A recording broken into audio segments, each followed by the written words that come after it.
মাত্র 6 দিনে $11 বিলিয়ন গোলা বারুদ স্রেফ বাতাসে মিশে গেল। ডোনাল্ড ট্রাম্প যখন কেন্টাকিতে দাঁড়িয়ে জয়ের উৎসব করছেন, ঠিক তখনই তেহরানের আকাশ ছেয়ে গেছে তেলের ডিপু পোড়া কালো ধোঁয়ায়। কিন্তু এই বিশাল ধ্বংসযজ্ঞ কি আসলে আমেরিকার জয়, নাকি এক মহাবিপদের সংকেত? একদিকে $200 ছুঁই ছুঁই তেলের বাজার, অন্যদিকে ক্যালিফোর্নিয়ার আকাশে চক্কর দিচ্ছে রহস্যময় ডুমসডে বা কিয়ামতের বিমান। ইরান কি কেবল এক ধ্বংসস্তূপ, নাকি ধেয়ে আসে এক ভয়ঙ্কর পাল্টাঘাত? ধেয়ে আসার কিছু নেই, তারা একটার পর একটা মিসাইল মেরে ইসরায়েল এবং মার্কিন যুক্তরাষ্ট্রের বেসগুলোকে খতম করে দিচ্ছে। আসসালামু আলাইকুম বন্ধুরা, বিশ্ব রাজনীতির মানচিত্র বদলে দেওয়া এই উত্তাল মুহূর্তে সব রোমাঞ্চকর আপডেট নিয়ে খবর সংযোগের টপ নিউজের আজকের ভিডিওতে কথা বলবো আমরা। আশা করি শেষ পর্যন্ত সঙ্গেই থাকবেন।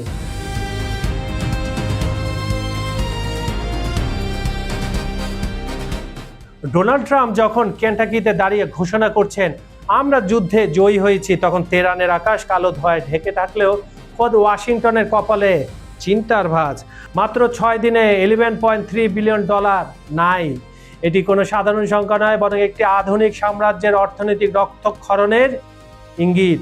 রয়টার্সের প্রতিবেদন অনুযায়ী হামলার প্রথম 48 ঘন্টাতে $5.6 বিলিয়ন গোলাবারুদ স্রেফ বাতাসে উড়ে গেছে। কিন্তু প্রশ্ন হলো, এই বিশাল ব্যয়ের বিনিময়ে আমেরিকা ও ইসরায়েল কি তাদের কাঙ্ক্ষিত লক্ষ্য অর্জন করতে পেরেছে? কচু পেরেছে।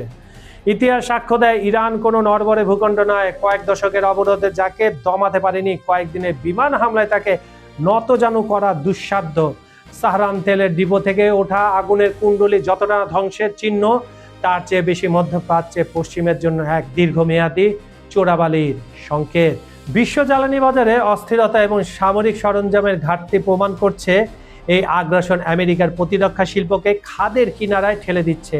ট্রাম্প প্রশাসন যখন বাড়তি $50 বিলিয়ন জন্য কংগ্রেসের দ্বারে হাত পাচ্ছে, তখন বোঝা যাচ্ছে ইরানকে ধ্বংস করা তো দূরের কথা, এই যুদ্ধ খোদ মার্কিন অর্থনীতিকে এক অনিয়ন্ত্রিত সংকটের দিকে নিয়ে যাচ্ছে, যার কোনো শেষ নেই।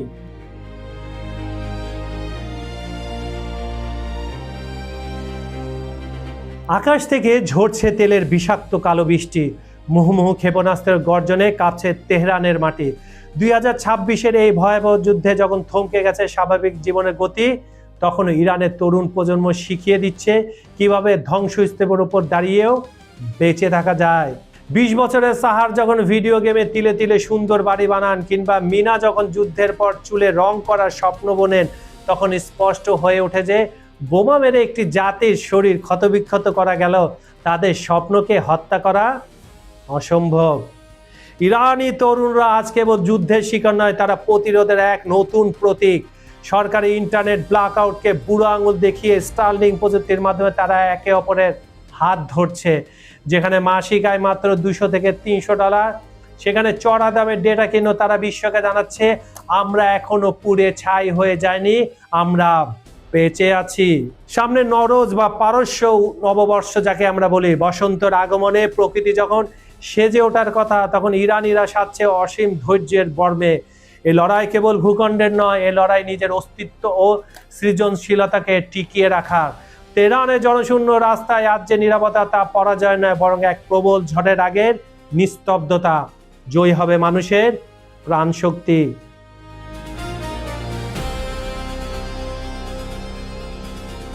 তেহরানের উত্তর পূর্বের আকদাসিয়ে তেল ডিপোর লেলিহান শিকা আর ধোঁয়ায় ঢাকা আকাশ জানান দিচ্ছে মধ্যপ্রাচ্যে এক নতুন ও ভয়ঙ্কর মোড়ে দাঁড়িয়ে। 2026 সালের এই বসন্তে ইরান যুদ্ধ কেবল একটি আঞ্চলিক সংঘাত নয়, বরং বিশ্ব অর্থনীতি ও ভূ রাজনীতির ভাগ্য নির্ধারক হয়ে উঠেছে। সিএনএন এর বিশেষজ্ঞ প্যানেলের বিশ্লেষণ অনুযায়ী এই সংকটের 3টি সম্ভাব্য পরিণতি আমাদের সামনে আসতে পারে। নাম্বার 1, 90-এর দশকের ইরাক মডেল। সম্ভাবনা 60%। সবচেয়ে সম্ভাব্য দৃশ্যপট হলো ইরানকে পুরোপুরি কোণঠাসা করা। ট্রাম্প প্রশাসনের লক্ষ্য হলো ইরানের আকাশ প্রতিরক্ষা ব্যবস্থা ও সামরিক সক্ষমতা গুড়িয়ে দেওয়া, যা এখন পর্যন্ত হয়নি, ভবিষ্যতে হবে না, কারণ ইরানের পেছে চীন এবং রাশিয়ার টেকনোলজি এবং তাদের নিজস্ব টেকনোলজি রয়েছে। আর এদের দেশটি শাসন ব্যবস্থা টিকে থাকলেও তারা পারমাণবিক বা ব্যালিস্টিক ক্ষেপণাস্ত্রের কর্মসূচি নিয়ে এগোতে পারবে না। মাথার উপর মার্কিন ও ইসরায়েলি যুদ্ধ বিমানের টহল ইরানকে একটি খাঁচায় বন্দিবাগে পরিণত করবে, ঠিক যেমনটি 90-এর দশকে সাদ্দাম হোসেনের ইরাক হয়েছিল। এটা দিবাস্বপ্ন মার্কিন যুক্তরাষ্ট্রের, হবে না। নাম্বার 2, আঘাত খেয়ে আরো শক্তিশালী ইরান, সম্ভাবনা 30%, আমি বলবো এটা 80%। যুদ্ধ যদি অসমাপ্ত রেখে ট্রাম্প দ্রুত জয় ঘোষণা করেন তবে পরিস্থিতি উল্টো হতে পারে। অর্থনৈতিক ধাক্কা সামলাতে গিয়ে যুক্তরাষ্ট্র পিছু হটলে ইরান তার ক্ষত সারিয়ে আরো কট্টর ও শক্তিশালী হয়ে উঠবে। এতে উপসাগরীয় দেশগুলোর উপর হামলার ঝুঁকি বাড়বে। আরবদের উপরে হামলা করবে না, তাবেদার সরকারদের উপরে করবে, আর মার্কিন যুক্তরাষ্ট্রকে যারা ঘাঁটিতে দেবে তাদের উপর হামলা করবে। এবং বিশ্ববাজারে পণ্য পরিবহন ও বিমা খরচ আকাশচুম্বী হবে। সামান্য হরমুজ প্রণালী বন্ধ করে দিয়ে এখন আকাশচুম্বী হয়েছে, তখন তো মহাকাশে চলে যাবে। মোস্তফা খামেনির নেতৃত্বে এক আহত কিন্তু বিপজ্জনক ইরান বিশ্ব ব্যবস্থাকে আরো অস্থির করে তুলবে।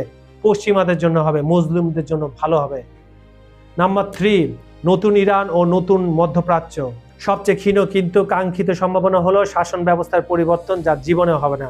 যদি ইরান সরকারের শক্তিশালী সেনাবাহিনীর একটি গ্রুপ এবং বাসিজ মিলিশিয়া বাহিনী বিমান হামলায় যথেষ্ট দুর্বল হয়ে পড়ে এবং সাধারণ মানুষ রাজপথে নেমে আসে, তবে 1979 সালের পর ইরানে ফের বড় কোনো বিপ্লব দেখা যেতে পারে, যার সম্ভাবনা 0। তবে বিদেশি স্থল বাহিনী বা অভ্যন্তরীণ সশস্ত্র বিদ্রোহ ছাড়া এই পথ অত্যন্ত কঠিন। ইরানের নতুন সর্বোচ্চ নেতা মোস্তফা খামেনিকে তার বাবার উত্তরাধিকার ধরে রাখতে পারবেন নাকি দীর্ঘমেয়াদী চাপে বর্তমান ইসলামী শাসন ব্যবস্থা ধসে পড়বে তা এখনো অনিশ্চিত। তবে একটি বিষয় নিশ্চিত, এই যুদ্ধের ফলাফল নির্ধারণ করবে আগামী বিশ্ব কতটা নিরাপদ থাকবে। পশ্চিমাদের দ্বারা নিরাপদ থাকবে, এটা লিখে রাখেন।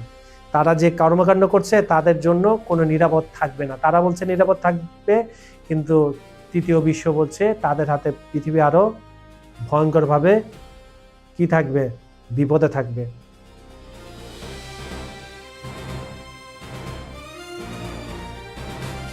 মধ্যপ্রাচ্যে উত্তেজনা বৃদ্ধির ফলে বিশ্ববাজারে তেলের দাম ব্যারেল প্রতি $200 পৌঁছানোর হুঁশিয়ারি দিয়েছে ইরান। হরমুজ প্রণালীতে নতুন করে 3টি জাহাজে হামলার পর তেহরান এই সতর্কবার্তা দেয়। বর্তমানে গুরুত্বপূর্ণ এই নৌপথটি কার্যত অবরুদ্ধ থাকায় বিশ্বজুড়ে 1970-এর দশকের মতো বড় জ্বালানি সংকটের আশঙ্কা করা হচ্ছে।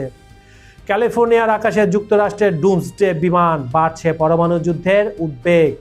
সম্প্রতি যুক্তরাষ্ট্রের ক্যালিফোর্নিয়ার আকাশে দেখা গেছে মার্কিন নৌবাহিনীর বিশেষ সামরিক বিমান বোয়িং E-6B মার্কারি, যা বিশ্বজুড়ে ডুমসডে বা কিয়ামতের বিমান নামে পরিচিত। গত 11 মার্চ ফোর্সে শহরের আকাশে বিমানটি অত্যন্ত নিচু দিয়ে উঠতে এবং দীর্ঘ সময় ধরে অবতরণের মহড়া দিতে দেখা যায়। পারমাণবিক যুদ্ধের মতো চরম পরিস্থিতিতে এই বিমানটি মূলত একটি ভাসমান কমান্ড সেন্টার হিসেবে কাজ করে, যেখান থেকে সরাসরি সাবমেরিন, বোমারু বিমান এবং মিসাইল নিয়ন্ত্রণ করা সম্ভব। মধ্যপ্রাচ্যে ইরান ও ইসরায়েলে ক্রমবর্ধমান উত্তেজনার মাঝে এই বিমানের উপস্থিতি নিয়ে সাধারণ মানুষের মধ্যে উদ্বেগ ছড়িয়েছে। বিশেষজ্ঞরা বলছেন এটি কার্যত একটি মোবাইল পেন্টাগন, যা টানা 12 ঘন্টা জ্বালানি ছাড়া আকাশে উঠতে সক্ষম। লস অ্যাঞ্জেলেসের পর ক্যালিফোর্নিয়ার আকাশে এই মহড়াকে বর্তমান ভূ রাজনৈতিক প্রেক্ষাপটে একটি শক্তিশালী রণকৌশল হিসেবে দেখছেন বিশ্লেষকরা।